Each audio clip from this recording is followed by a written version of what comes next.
Hey there, you looking kinda cute. Please consider subscribing and check out our Patreon for exclusive content. Let's have some fun. I turned in the direction of under it all and walked slowly in the direction, stopping before I reached the door. There were a pair of mannequins, one dressed in a burgundy bra and panty set, and one in a teddy made out of the same burgundy material with some black lace accents. Through the glass, I could racks of nightgowns, bras, teddies, slips, and God knows what else. The store wasn't empty either. There was a woman shopping with her teenage daughter, a couple of women in business suits, an older woman by herself, and a young mother with a toddler in hand. I also saw a tall, trim, middle-aged woman in a flowery dress who looked to be running the place and a couple of girls in their 20s who were probably the shop assistants. As I was standing outside the door, losing my nerve, the woman in the flowery dress poked her head outside the shop, glanced at the shopping bag from Laura Brown's that dangled from my hand and said, "You must be the gentleman that Catherine just called about. Come in, come in." I followed her as she walked to the counter at the back. The store was tightly packed, and everywhere I went I plowed through wisps of softness. I felt like the proverbial bull in a china closet. A couple of the customers glanced at me, but I couldn't tell what they were thinking. "Now then, how can I help you?" I told her about the bet and that I'd already purchased a skirt and sweater and that I needed some underwear. "Do you know what you're looking for, sir?" I just shook my head. "Not really, no. I guess I'll need a bra and a pair of underwear." I just couldn't bring myself to say the word panties. "Well, that's still all right. You probably don't know your size, right?" I think she considered my blushing nod a sign of agreement. "I didn't think so. Take off your jacket and raise your arms." I did as I was told, and she took a tape measure and measured around my chest. I was glad my back was toward the store because I couldn't imagine what anyone who saw this may have been thinking. "Looks like a 40, she said to herself. Then she raised the tape measure up a couple of inches up and measured again, only this time she just wrinkled her nose and grunted softly. "Were you planning on having breasts, sir?" she asked. "I suppose I should. Do you have any preferences? Small, large?" Although she was trying desperately to keep a straight face, I could see the traces of a smile dancing at the edges of her lips. How could I possibly answer a question like that? I felt like every time I took a breath, I was falling deeper and deeper into a hole. "I don't really know. I hadn't thought about it. I guess I'll go along with whatever you think is best." "I thought you were going to say something like that," she said, almost to herself. The hint of a smile was working. It's way open now, too. "I need to measure you again," she said, as she drew the tape measure around my hips and then again around my waist. "You're a 7 or an 8 in undies." She turned around to one of the shop assistants. "Linda, could you see if we have either lace fantasies or pretty all day in a white soft cup 40B and 40C and matching undies in 7 and 8 for this gentleman?" She turned to me and excused herself. "I'll be back with you in a moment, after I help these ladies." I saw the woman with her teenage daughter doing their best to stare at me without appearing to even look at me.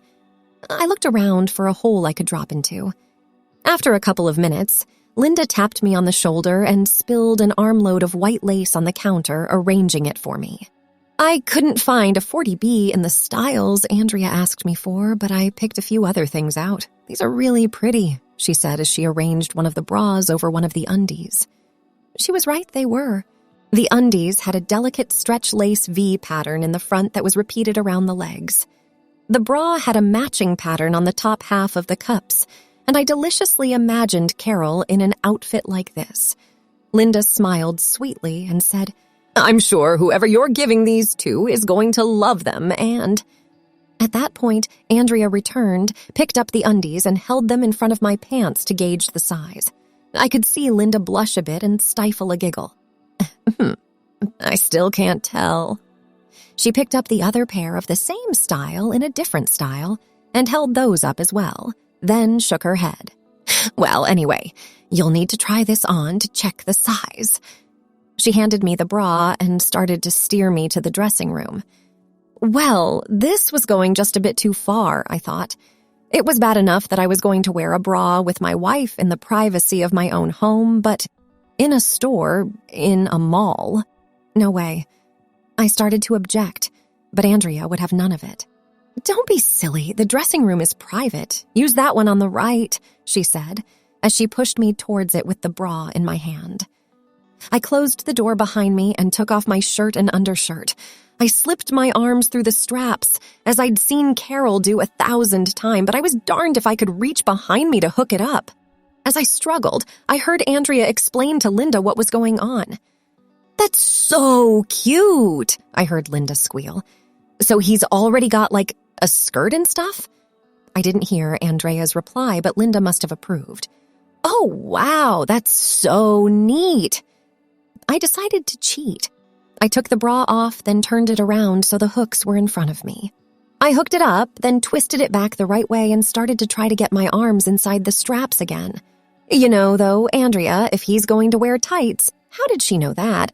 Did the sales lady from Laura Brown's tell them what I bought? These, like, pretty undies are going to be wasted. And since he's a guy, he doesn't have, like, hips or a waist, right? Maybe he'd be better off with these.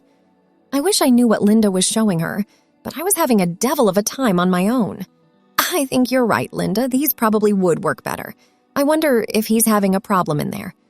I heard her muffle a giggle, too. "Maybe I should check." She knocked on the door and walked in without waiting for me to answer.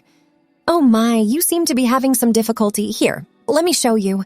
The first thing is that you haven't adjusted the straps properly. You're going to need as much length here as you can get." She fiddled with this little buckle-like thing and then pulled the cups down a bit. That should be easier," she said as she helped guide my arms through the straps. "Usually you'd put your arms in first and then hook it up, but I'll bet you hooked it up in front first, right?" I just nodded. "I thought so. You'll get better with practice." What did that mean, I thought? She smoothed out the straps, tugged on the cups, tugged on the back, ran her finger around the back. "This fits well here, so I think we have the right size. We don't have this size in a smaller cup, though. What are you going to here?" she asked as she tweaked my empty cup. "I'll probably just stuff it with something," I mumbled. "Socks don't work very well," she said. "They get lumpy and they just don't look right. We have mastectomy forms, but they get very expensive." I blanched. "What you can do, though, is to buy a pair of knee-highs and fill them with about 1.5 cups of birdseed. Or you could even do the same thing with a baggie and about the same amount of water. Both will fill these out nicely. Stay right here. I'll be right back." She didn't close the door to the dressing room behind her, so I lunged toward the doorknob, just as that teenage girl walked past me towards her own dressing room. I could have died. After a couple of minutes, Andrea knocked. "Are you decent?" she said, but she didn't wait for an answer before she came in. "This is called a waist nipper," she said. "It's a girdle with a high waist. Wear your tights under it and they won't sag, but more important, it will give you a little definition here." And she put her hands around my waist. "And here, this is an XL and it should fit, but I think you should try it on. You'll have to leave your underwear on. Here." She gave me the girdle and left again without closing the door. I was out of my league. Not only could I not figure out which end was the front, I couldn't imagine how I could put these on over my boxer shorts. I just held them stupidly until Andrea knocked again and opened the door. "I thought you might have some problems," she explained. "They go on this way," she explained, showing me which way was the front. "Wiggle them up your legs, and when you reach the top, pull up the waist. Then hook all these hooks, and you're all set. By the way, these will never work with the undies you're wearing now. I brought you some panties. You'll have to buy them, but they're on sale, and I'll discount them when we ring up the sale. Let me know when you're all set." The panties were simple, white briefs, for which I was grateful. After she left, I slipped out of my boxers and put on the panties, which seemed to fit like a second skin. Then I slid the girdle up my legs, pulled up the legs, and hooked the hooks, just as instructed. It took some effort to attach all those hooks, but when it was all done, it didn't feel all that uncomfortable.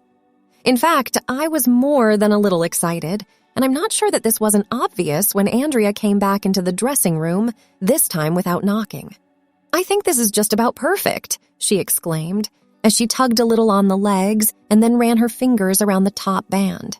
"Don't you think so?" I nodded mutely. "Oh, don't be such a fuddy-duddy. This will give you a nice girlish figure, and, who knows, you may enjoy it. Get dressed and bring your things to the counter and we'll ring you up." As soon as she left, I got out of those things as quickly as I could, which frankly wasn't all that quick as I was still having some problems with these hooks. Eventually, though, I was back in my flannels and jeans and standing in front of Linda at the cash register with my new treasures. She took the bra, girdle, and undies from me and elaborately folded them while placing them back in their boxes. "Will that be all, sir?" she asked. Yes. "Would you like to join our bra and underwear club? Buy 10 panties or 5 bras and get one free." I just stared at her. "It's a promotion we're running right now, and I have to ask," she said with a conspiratorial air. "But it is a really cool deal if you're interested." "I don't think so," I replied. She rang up the sale and handed my purchases. "Thank you very much, and we hope to see you again soon, sir." She positively beamed. I mumbled my thanks and tried to get out of the store as quickly as I could without knocking anything over. I left the store and took a deep breath. While I felt some relief, I don't know whether I was more relieved that it was over or that I didn't die from embarrassment. I didn't think I could do what I just did, but I did, and Catherine, Andrea, and Linda were all nice, and my essential parts hadn't dropped off when I tried my new skirt or my bra. This may not turn out to be as bad as I thought. I assessed what I still needed to do. I needed shoes, and I needed to do something about my hair and makeup. I didn't remember if Catherine recommended any shoe stores, so I just started to circle the mall. The first shoe store I saw was all athletic shoes, and the next one had a clerk who looked like Al Bundy leaning on the counter. I just couldn't see asking him for help, so I walked on. A few more stores down, I saw a store that looked promising. All the shoes in the window were women's, both casual and dress, and both of the clerks were women in their 20s. One had short black hair, and the other longish brown hair pulled back in a ponytail. There were customers in the store right then. I went into the store and started looking around while the two women continued to chat with each other. After what seemed like an eternity, the one with black hair asked, "Do you need some help?" I walked over to the counter. "I think I do. I had a bet with my wife, and I have to watch this Sunday's game in drag right now," and I raised my 2 bags. "All I need is shoes." "Oh, really?" the black-haired one said, raising an eyebrow. "This could be fun," she remarked to her associate. "Do you know what you're looking for?" Why did everybody ask that question? I thought to myself. No, not exactly. Whatever fits and whatever goes with what I've already got, I guess. "Can we see?" she asked. "Sure, I suppose." I gave her the bag from Laura Brown's. She pulled out the skirt and held it up against my waist. I wasn't expecting this. There were no racks to hide me, just a big, wide glass storefront that was open to the entire mall. I quickly backed away, but she reached out and put her hand on my shoulder. "I'm sorry. I didn't want to embarrass you. I just wanted to see what we have to work with, okay?" I nodded. "That's a pretty skirt, and we've got lots of things that will go well with it. What else are you wearing?" I pulled out the sweater and the brown tights. "Oh, that's very smart. You're gonna look great, honey. Don't you think he'll look cute, Susie?" she asked her partner. Absolutely. They were talking to each other as if I weren't even there. "What do you think? Penny loafers might work, or faux alligator loafer, maybe?" Susie picked up a couple of shoes from the display and held them up for my approval. They both looked fine to me. But what did I know? "They're a little plain, Susie," the black-haired woman said. "I think an outfit like that needs something with a little more character." She turned to me. "Why don't you have a seat, sir?" As I was doing what I was told, she reached into a little box on the counter. "Take off your socks and these on, or we'll never get a proper size." She handed me a couple of little balls of nylon that I found out later were called pieds. It took me a second, but I got them on. I felt like an idiot. By this time, Susie had gone off to help another customer, who was looking warily at me. My saleswoman squatted down with that contraption they use for measuring foot sizes, and after fiddling around a bit, told me I was a 9, and that she would be right back, and that I should relax. How many times had I heard that today? Just as promised, she came back with an armload of shoe boxes. As she tried on shoe after shoe on my feet, she kept chattering away at me, and I didn't hear a word. I was frozen with fear that someone I knew would see me trying on women's shoes over ped-covered feet in this glass-enclosed shoe store in the middle of a popular mall. She tried on big heels and little heels and shoes with straps and shoes that covered my toes and shoes that didn't cover my toes, and some of them fit and some of them didn't, but at this point I was dazed, so what do you think? She was expecting me to make a decision, and my mind was absolutely blank. I looked down at my feet, and for reasons I'll never understand, like a bolt out of the blue, what I saw made sense. I was wearing left foot only, a 2 inches clunky heel with a big brass buckle and an open toe, and I liked the way it looked, and I liked the way my foot felt in it. "I think those will be fine," I squeaked. "I thought so. These will look really nice with your outfit. They really do go together." She put the other shoe on and told me to stand up. I did, and shook a little when I got upright, but then felt fine. I thought the shoes looked great, and my feeling of weirdness completely disappeared, until I saw one of Susie's customers grinning at me.